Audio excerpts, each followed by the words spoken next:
আর মাত্র 17 ঘন্টা পর বাংলাদেশের ত্রয়োদশ জাতীয় সংসদ নির্বাচনের ভোট গ্রহণ শুরু হতে যাচ্ছে। বাংলাদেশে পরিচালিত সর্বশেষ জরিপ অনুযায়ী তারেক রহমানের নেতৃত্বাধীন বিএনপি নিরঙ্কুশ বিজয়ের পথে এগিয়ে চলছে। জনাব তারেক রহমানের নেতৃত্বাধীন বিএনপি ত্রয়োদশ জাতীয় সংসদ নির্বাচনে 229টি সংসদীয় আসন লাভ করতে যাচ্ছে এবং ত্রয়োদশ জাতীয় সংসদ নির্বাচনে তারেক রহমানের নেতৃত্বাধীন সরকার গঠন হতে যাচ্ছে। এছাড়া জিএম কাদেরের জাতীয় পার্টি 31টি আসন পেয়ে ত্রয়োদশ জাতীয় সংসদ নির্বাচনে বিরোধী দলীয় আসনে বসতে যাচ্ছে।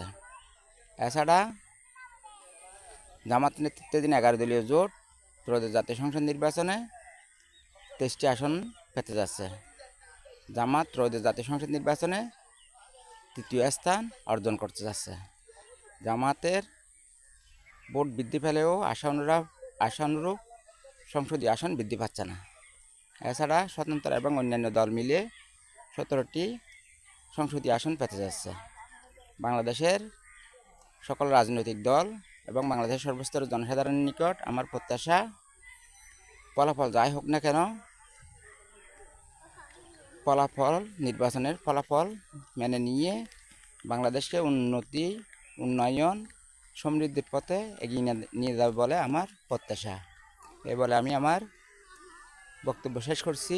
আমার তৌফিক ইল্লা বিল্লাহ। আসসালামু আলাইকুম ওয়া রাহমাতুল্লাহি ওয়া বারাকাতুহু।